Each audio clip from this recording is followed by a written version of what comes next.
Coming up on 2020 on ID. Skylar's parents are beside themselves. Their daughter is gone. Can you imagine? It's evil. A popular teenage girl lured from home for a mysterious joyride in the middle of the night, but she never comes back. I was scared to death. I didn't know where my baby was. Does this chilling game by BFFs hold an answer? Would you guys rather suffocate or get shot? Get shot. Shot. Drowning or suffocating? Suffocating. Inside a jaw-dropping mystery. Maybe there was a fight. Maybe there was something that made her upset. And the secret world of mean girls gone wild. Give me the phone. No, this is over. This is over. Hurry up. From cryptic messages on Facebook and Twitter to a real-life crime scene in the woods. Skylar is screaming why. What happens when three is a crowd and one person gets cast aside? What secrets do they have? And who do you believe when pretty little liars seem to be everywhere? Her words were, I have to tell you the truth about what happened last night. Best friends from hell. There couldn't be a more fitting description. Unfriended. Welcome to 2020 on ID. I'm John Quinones. Sometimes it can be hard to know who your true friends really are and who may be stabbing you in the back. Especially tough for teenagers navigating the social hotbed of high school. But as Ryan Smith first reported in 2014, no one could have predicted the chilling outcome among a tight threesome everyone thought would be BFFs forever. They were 16 and inseparable. Best friends. High school sophomores Sheila, Skylar, and Rachel. It was always those three together. You barely ever saw one of them by themselves.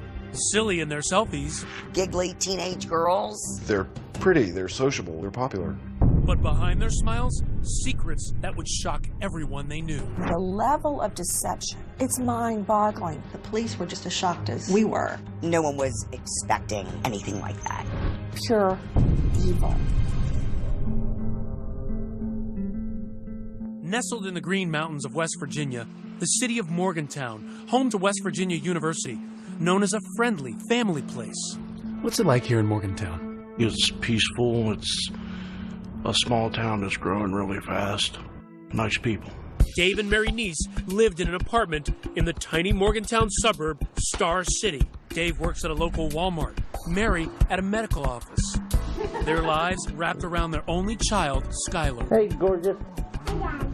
Treasuring every spin. What a beautiful ballerina. Every laugh.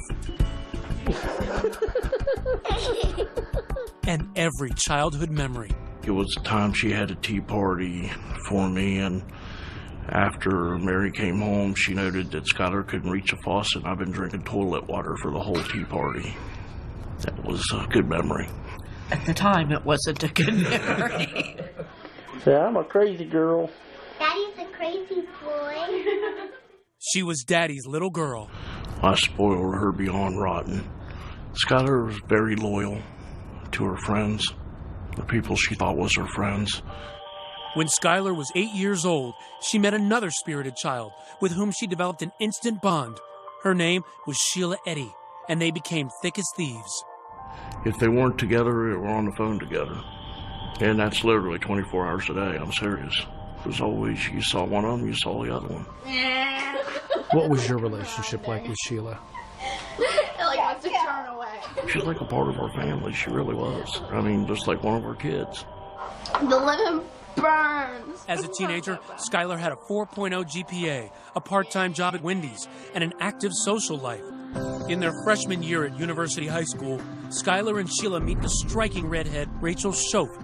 Rachel was the new girl. She had access to people and things like popularity, money, social status, and they seemed to bond instantly. Their duo becomes a trio. Kelly Kearns was close to Rachel. She called me her cool aunt. She was like a daughter to you. Yes. Kelly says Rachel was charismatic, popular, and talented, cast as the lead in the school play. What was she like on stage? She was a natural. On Rachel's 15th birthday, Rachel introduced Kelly to her new best friends, Sheila and Skylar. Here they are that night. They were two adorable little girls smiling up at me, you know, just looking so angelic. But that vision of angels would soon be shattered. July 5th, 2012, Skylar finishes a night shift at Wendy's. Skylar walked through the door and gave her mom a hug and said, "I love you, Mom." She hugged me and said, "I love you, Dad." She went to bed. The next day, Dave and Mary go to work. But when he returns home that afternoon, Skylar's bedroom door is still closed. I knocked on her door. There was no answer. So I said, "Sky, come on, you got to get up." And I still didn't get an answer. So I opened the door. I looked down at her bed and it hadn't been slept in. And it scared me. So I immediately called Mary. She said, "She's not home?" And I said, "No." Concerned, his next call, Sheila. She answered on her first ring. I said, "You got any clue where Skylar is?" She said, "No." I said, "When's the last time you talked to her?" She said, "Last night about midnight." Looking for clues in Skylar's bedroom, Dave discovers something out of place. When you came in here that day, describe what this looked like. The screen was gone completely, and I found it in her closet, and the window was open about that much so she can get her fingers out and lift it back up. I found a bench right here. Outside the house, Dave points out where he saw a bench, a way for Skylar to climb back into her bedroom. Then I knew, oh my God, she snuck out last night and she's not home. And then I started freaking. It's now 4 p.m., and it's time for Skylar's next shift at Wendy's. Skylar had never missed work, but today, she's a no-show. Wendy's called and said, "Hey, is Skylar coming to work today?" And I said, "Oh, Jesus." Mary said, "Call 911. Long County 911, do you have an emergency? I have a 16-year-old daughter who apparently snuck out of her room last night. She has not been home, hasn't went to work, can't get a hold of her from any of her friends. I am scared to death. Has she done this before? No. Just then, Mary gets a phone call from Skylar's best friend, Sheila. And what did she say? Her words were, "I have to tell you the truth about what happened last night."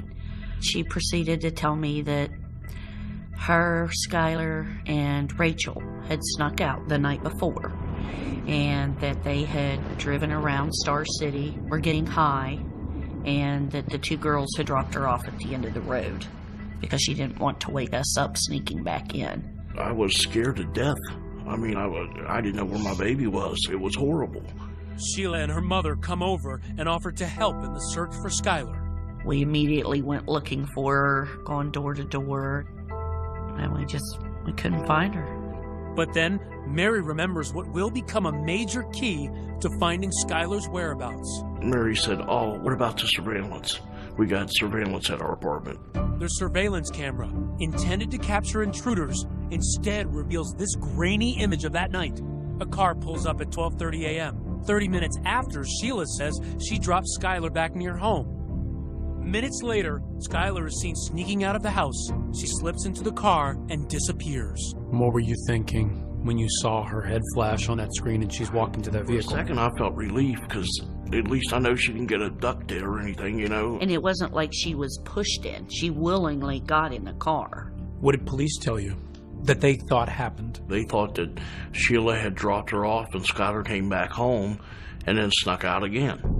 For Officer Jessica Colbank and Corporal Ronnie Gaskins, the video is their best and only clue. What were you looking for? Anything. Trying to get pictures of the tires, the rims, but it's just too grainy. And it just raised millions of other questions of who did she go with and where did she go? Next, a father frantically following every lead. I'd jump in my car and fly to the place they thought they saw Skylar. I'd go down to the supermarket and scream her name. What happened to Skylar? Everyone has their own theory. I thought something happened at home. She wanted to get away. Got drunk and fell and hit her head. Somebody maybe followed her home. Somebody's just too scared to tell us what really happened. Stay with us.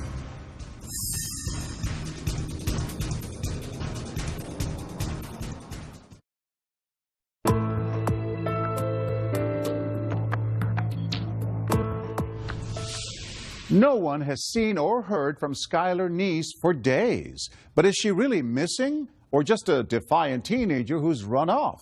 Even her friends are unsure. Ryan Smith picks up the story as police focus on their one and only clue.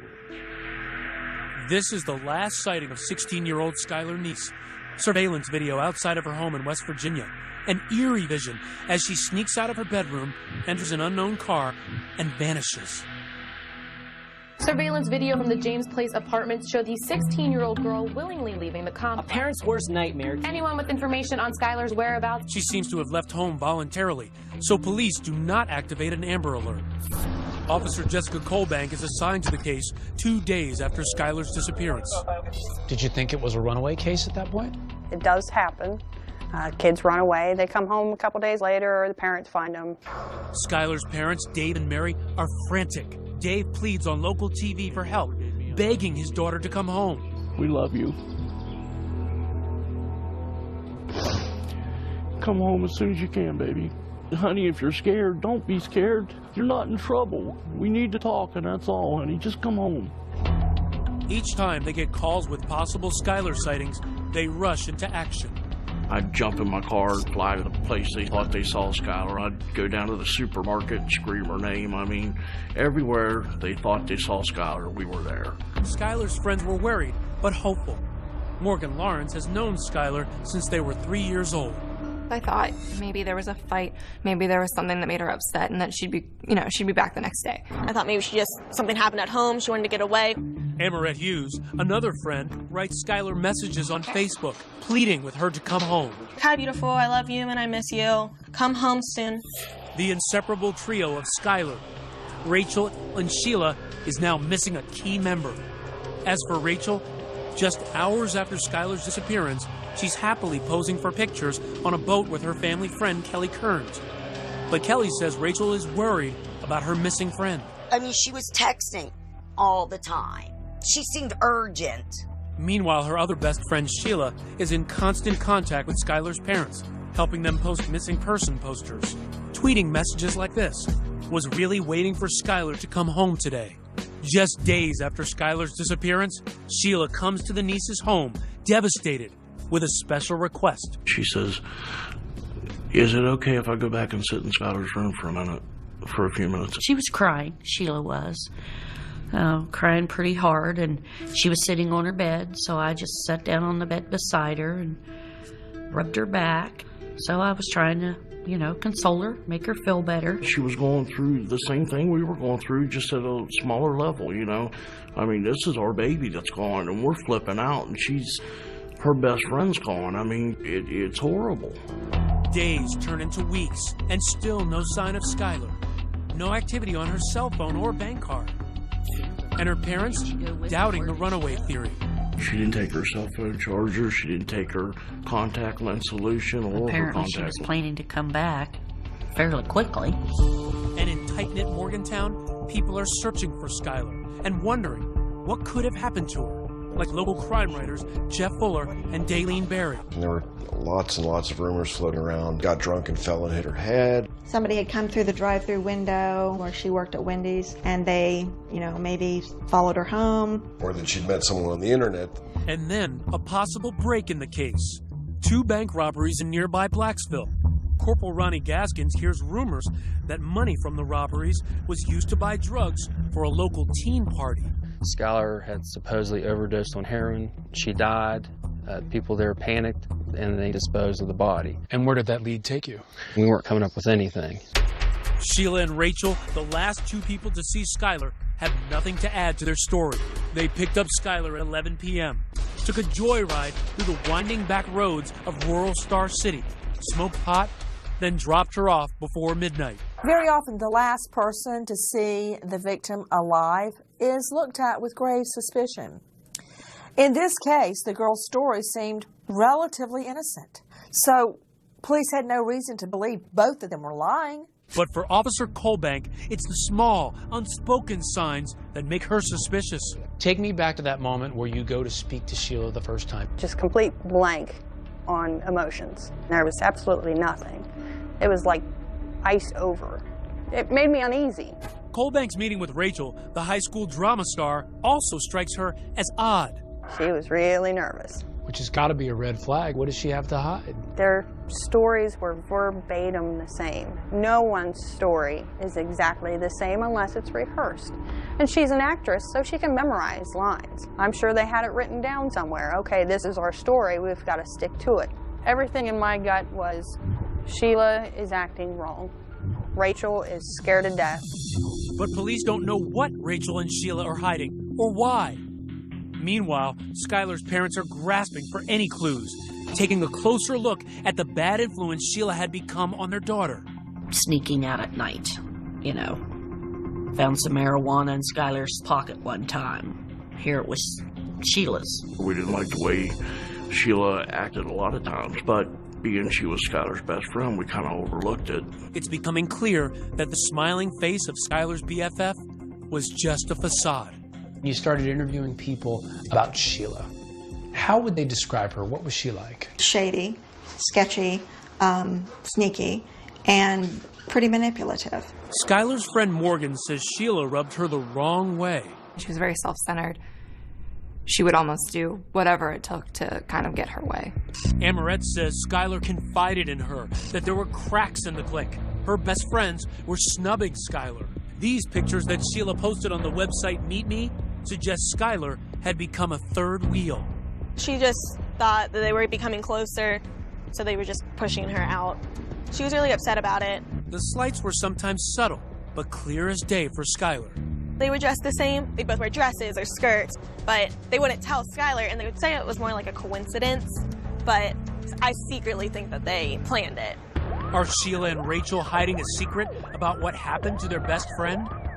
Officer Colbank is determined to find answers, to bring the niece's daughter home. And I promised Dave and Mary the very first day that I met him, I said, I'm a bulldog in my investigations. I said, I don't care if it takes me 10 years to find the truth. I will eventually find it. Next, the girls play a strange, secret game, captured on camera by Skylar. Drowning or suffocating? Suffocating. Where would it lead? Stay with us.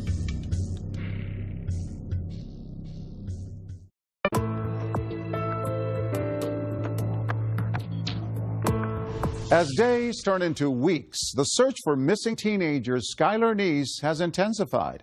But with no signs of activity on her cell phone or bank card, police are beginning to think they're dealing with something far more sinister than a runaway.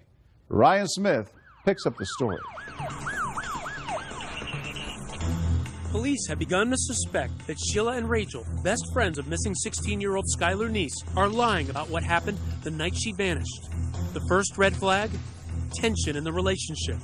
Officer Jessica Colbank pours through Skylar's old Facebook and Twitter posts. What she finds sets off alarms. You could tell she was mad at someone. In the weeks before she vanished, Skylar had posted angry messages. There's just something about you I can't stand. People can be so mean for absolutely no reason. Hope you don't expect me to give anymore. Hashtag bye. And the final tweet she wrote, sent 10:48 p.m. the night she disappeared. You doing like that is why I will never completely trust you. She didn't trust someone. That was the issue. And perhaps the most suspicious posting by Skylar, this strange game among best friends. Sheila asks Rachel and Skylar how they prefer to die. Would you guys rather suffocate or get shot? Get shot. Shot. Drowning or suffocating? Suffocating. It's almost the same thing. I know, but it's not.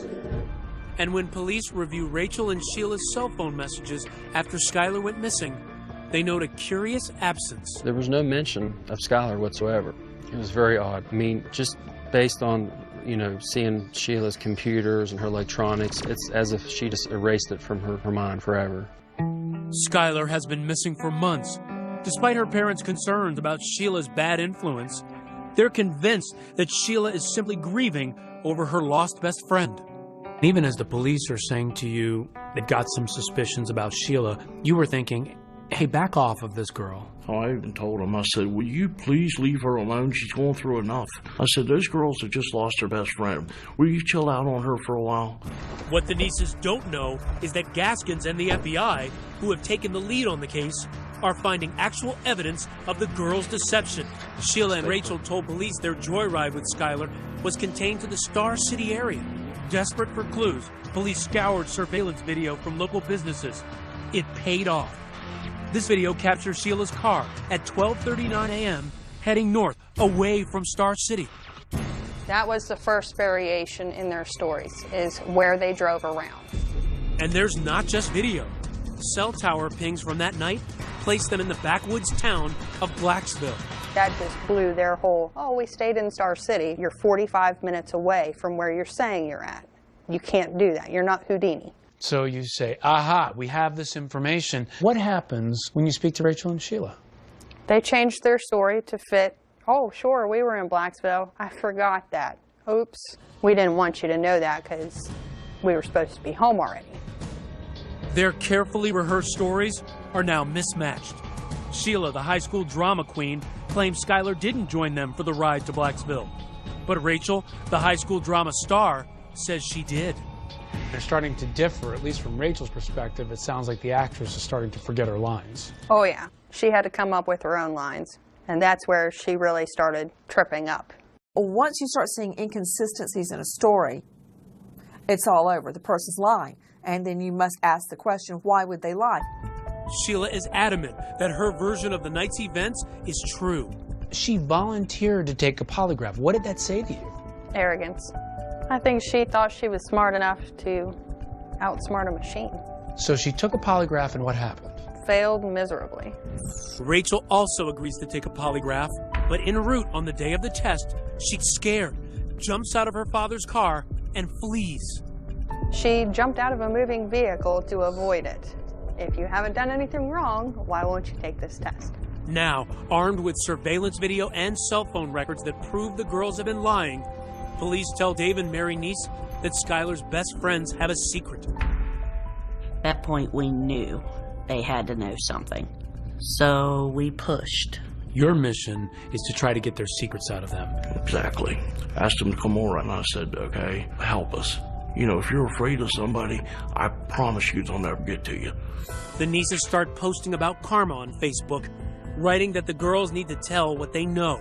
Yeah, we hounded them pretty good.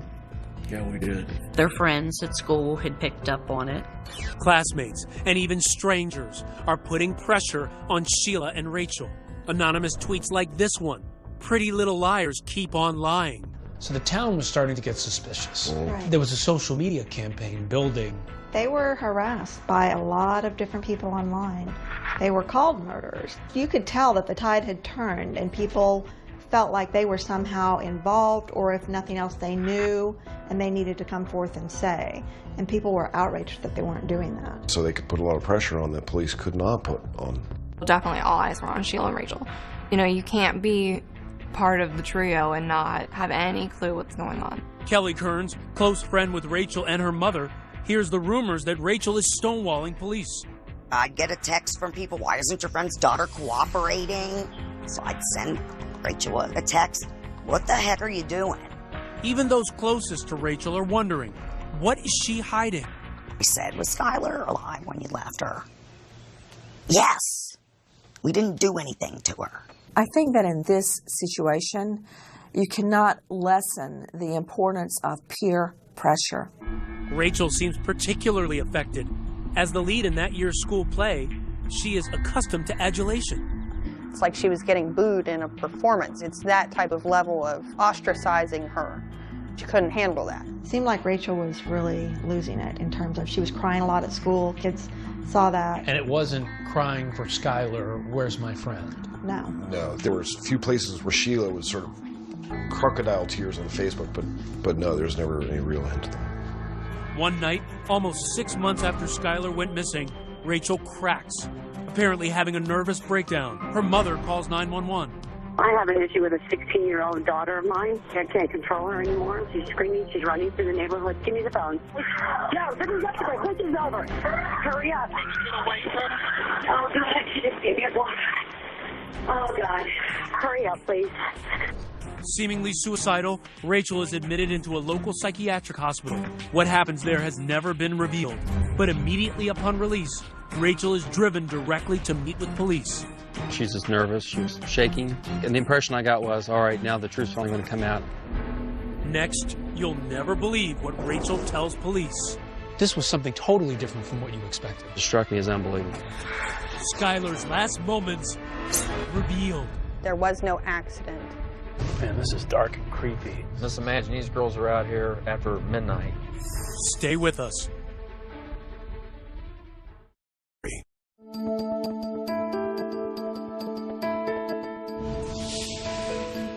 University High's leading lady, Rachel Schoaf, is not able to keep up the act anymore.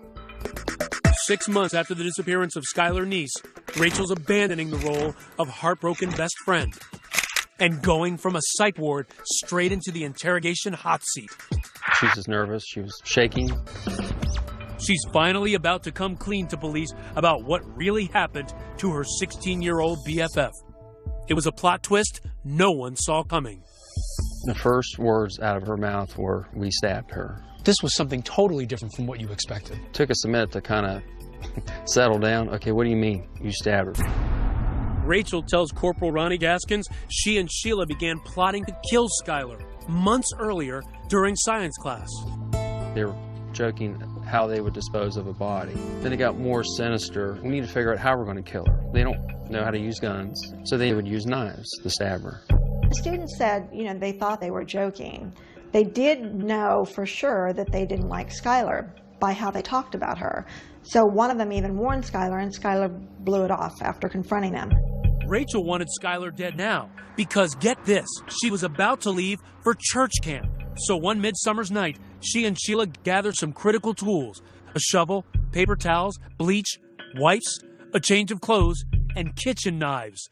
And they arranged to meet with Skylar. Remember this grainy surveillance video? Police couldn't make out the car. Turns out it had been Sheila's all along. 12:30, they arrive at Skylar's house, the knives hidden in their hoodies. 5 minutes later, Skylar emerges. They drive out of Star City, past Blacksville, and across state lines to Pennsylvania, and into the woods of a town called Brave, where Skylar is about to face the fight of her young life. And they're driving on this road that we're on right now. Yes. And Skylar's in the backseat having no idea what's about to happen. She has no clue. Gaskins takes me back to the murder scene. Man, this is dark and creepy. I mean, Just imagine these girls are out here after midnight. And recounts what Rachel confessed. All three girls exit the car, and they walk down this road. The girls find a grassy area to sit and smoke marijuana. Skylar gets up and starts walking back to the car to get a lighter. That's when they execute their secret plan. Sheila and Rachel get up behind her and count. 1, 2, 3. And on 3, that was the time for them to start stabbing Skylar. Right here, Skylar is being stabbed by her two best friends. Yes. Skylar takes off running, with her two friends giving chase. Rachel tackles Skylar, and the pair continue to repeatedly stab their BFF.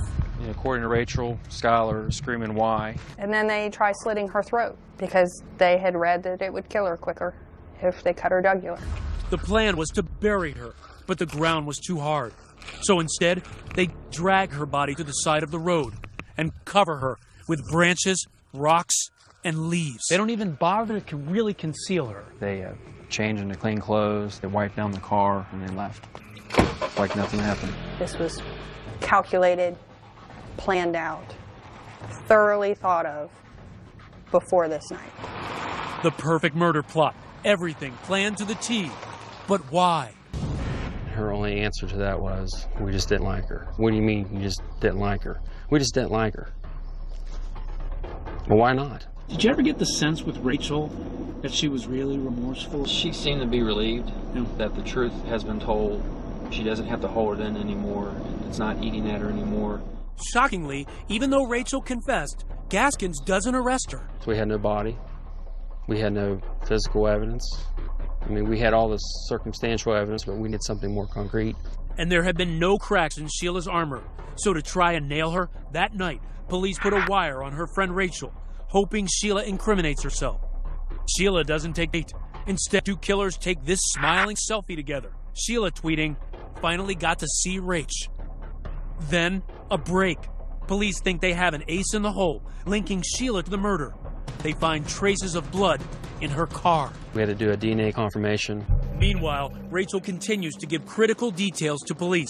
Details Skylar Neese's parents so desperately await, like the location of Skylar Neese's body. In this area right here is where we were able to finally locate Skylar's remains. She was 1, 2, 3, 4, 5, 6, maybe 7 steps away from the road. Back in Star City, the Neese family is holding a vigil, on what would have been Skylar's 17th birthday. They are finally told the news they've been dreading. Skylar has been murdered. I was outraged. I was a mess. All these emotions run through my head at once. The search for Monongalia County teenager Skylar Neese is over. Skylar was our world, and now she's not here. Soon the news breaks publicly. Father, we thank you for joining us here today. But not the identities of the killers. And immediately, Sheila Eddy takes to Twitter to join the chorus of grief. Worst day of my life. The pain is real. And rest easy, Skylar. You will always be my best friend. At the same time she is pretending to mourn online, Sheila is brazenly taunting police, tweeting messages like, "Wonder if there's a Law and Order SVU where they don't figure it out." And "We really did go on 3," a seemingly blatant reference to the crime. But what Sheila doesn't know is that authorities get their biggest break yet. Conclusive evidence linking her to the murder. A DNA match confirms that blood from the trunk of Sheila's car is Skylar's. It's that final piece that really nails Sheila. That was news that I was waiting to hear. Finally, with enough evidence to arrest Sheila, Gaskins closes in and tracks her to the Cracker Barrel, where she is having breakfast with her mother. I just want to be able to get her right then and there, get her into custody. It's a race against time at this point. Right. We're not just dealing with a 16-year-old girl. This is a cold-blooded murder. It's the end of the road for Sheila. She is leaving the Cracker Barrel just as Gaskins pulls up, cuffing the teen killer right there in the parking lot. I advised them she was being charged with the murder of Skylar Neese. What did it feel like for you to finally arrest Sheila? It was just an amazing feeling. It's also a huge victory for that young cop who wouldn't quit, Jessica Colbank. Elation. Pure joy. What did you say when you brought her to jail? Home sweet home. And then we shut the door with a big old grin on my face. Case closed for Colbank, but for Skylar's parents, Dave and Mary, Sicko. Learning the killer's identities not only brought more heartache and devastation, but also fury. They're acting like they really care. And they're the ones that's responsible for the whole thing the whole time. Casting devastating new light on that moment when Sheila was overcome with emotion in Skylar's bedroom. Oh, my Lord, and we believe that garbage. Can you imagine?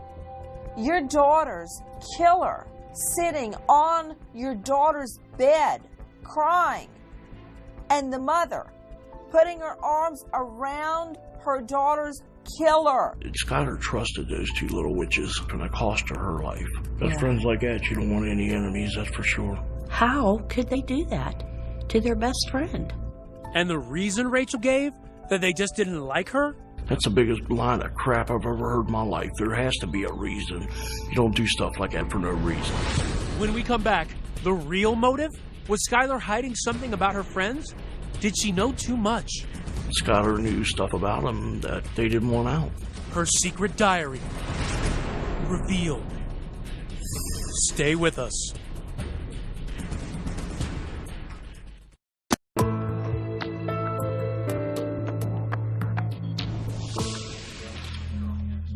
She's a killer nobody would have suspected. The fresh-faced high school senior, Sheila Eddy, smirking in her first court appearance. After months of secrecy, the truth is revealed. Skylar Neese's best friends, Rachel and Sheila, were actually her worst enemies. The shocking news? They had lured her into the woods and brutally stabbed her to death. The search for Skylar Neese is over. Rachel confessed. 2 teenagers implicated for stabbing a third friend to death. Many of Skylar's friends hear about it at school. It devastated me. I actually had to get up and leave class. If you don't want to be friends with someone anymore, you just delete them on Facebook. Like, you don't go and get rid of them. Kelly Kearns has known one of the killers, Rachel, since the day she was born, considering her like a daughter. When someone tried to tell me that they stabbed them, no way in heck. You couldn't believe that was your Rachel. You can't tell me these girls stabbed her. And it wasn't until I opened the paper when I saw guilty and her picture. Today, looking at the photograph of Rachel, taken just hours after she murdered her friend, Kelly is floored by that smiling face. What strikes me about this picture is I don't see anything on her face that reflects what she did. It just makes you feel, you know, what'd you miss? And at the heart of the wrenching questions, how could 2 teenagers kill their best friend? they say they just didn't like her anymore, which is typical of teens, but teens typically don't kill each other when they fall out of like. Daylene Berry and Jeff Fuller believe envy may be part of the answer. Skylar, on some level, probably represented to Sheila and Rachel what they lost or could never be, and that was her wholesomeness. She wanted to stay focused on her goals of going to college, becoming a lawyer, being a self-sustaining individual that gives back to society. And Rachel and Sheila, somewhere along the way, they lost that. And Skylar was a reminder of something that they weren't going to be able to accomplish. So it's almost a jealousy. Yeah. She's the buzzkill. Yeah, she's the buzzkill. I think it was because Skylar knew stuff about him that they didn't want out. Stuff, he says, that was hidden in Skylar's diary, where he says she wrote about a sexual relationship between Sheila and Rachel, which she witnessed at a sleepover at Rachel's house. Daylene Berry and Jeff Fuller describe the incident in intimate detail in the book they've written called Pretty Little Killers. Sheila and Rachel became involved sexually, it appears. Skylar was forced to watch because she knew if she left the bedroom, they had all been drinking and they'd all be in trouble. Several weeks after the sleepover, Skylar tweets, "I'd tell the whole school all the I have on everyone," which is a lot. Hashtag, if I could get away with it. Then, 1 month before she is murdered, there is another tweet from Skylar. "Just know, I know." Rachel and Sheila had formed some type of a sex relationship that they believed Skylar knew about it and would ultimately tell everyone. But the nieces say that Skylar never would have acted on the veiled threats. She had a lot of gay and lesbian friends. It didn't bother her. Now, she didn't care if you were pink, purple, yellow. That was just Skylar. Why do you think they killed her? For the thrill of it, to see if they could get away with it. I feel that they had a strong dislike for Skylar, so it's fitting they stabbed her in the back. A year and a half after the murder, Rachel faces justice.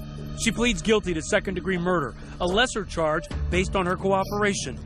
Finally, in court, she directly addresses the Neese family. I'm so sorry. I don't know if there's a proper way to make this apology, because there are not even words to describe the guilt and remorse that I feel each day for what I've done. The person that did that was not the real me, not the person I am, not what I'm made of, and not what I believe in. Rachel's mom weeps as she listens. Again, I'm so sorry, and I pray each day for everyone involved, and I pray each day for forgiveness. She can take her apologies and everything else and sit on them because that's about what they're worth to me and my wife. She has done nothing but make our lives a living hell since this day one. And she's sorry because she got caught. That's the only reason she's sorry. She was crying. She was emotional. You didn't think that was remorse? To me, that was her final act in front of an audience. She's the big actress, star of the high school plays. This was her last Broadway performance. At her arraignment, a defiant Sheila Eddy pleads not guilty. Sheila Eddy, how do you plead? Not guilty. But later, in a surprise development, she changes her plea. Sheila Eddy, how do you plead to the offense of murder in the first degree? Guilty. Guilty to first-degree murder. She offered no words of remorse. Why do you think that Sheila has never apologized? Because she's not sorry. You don't apologize for murdering somebody in cold blood because she meant to do it. It's a good thing she didn't give an apology. People think it's horrible because she didn't. I commend her. Don't stand up there and lie to me and tell me you feel guilty. Rachel's family described her actions in a statement as unforgivable and inexcusable. Sentenced to 30 years, she's now serving time in an adult prison. The same prison, in fact, where Sheila, the girl she turned in, is now serving a life sentence. But both girls could be released on parole by their early 30s.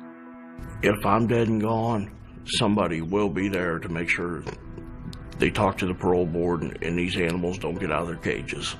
If you could say anything to Sheila and Rachel right now, what would you say? Rotten hell. Skylar's friends are still trying to process their loss and mourn the milestones they are experiencing without her. Skylar never got to go to a prom. Isn't that your boyfriend?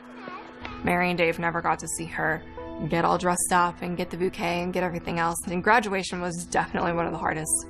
That week was a little rough. In memory of their only child, Dave and Mary Neese helped pass Skylar's Law in West Virginia. It requires Amber Alerts for all missing children. This is Skylar's room. When you come in here, does it give you any sense of Skylar now? Yeah, it still does. They continue to treasure every item that belonged to Skylar. Some of them don't mean anything. They were hers, so we'll always keep them.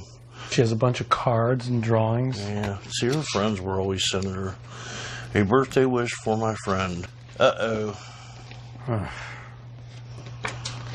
That's what I think of that one. That was from Sheila, by the way. The card reads, "Happy birthday. Love, Sheila. BFF. Love you like a sister for life." For Dave, it's just one more reminder of the searing betrayal that has destroyed their world. Because of that outward appearance, people don't want to believe they're capable. I still, to this day, have people say, there's no way, it's just those two girls. Yes, it's those two girls. This crime, to me, is one of those crimes that go down in the books as truly evil. Best friends from hell. There couldn't be a more fitting description. Today, on a hidden road, deep in the woods of a town called Brave, there is a silent shrine. They say this is pretty much where she was found. The site of Skylar's murder has been transformed into a memorial. On this visit, a stranger had written a note to Skylar. This one says, "Rest in peace, sweet Skylar. Soar with the angels." Baby, I'm so sorry.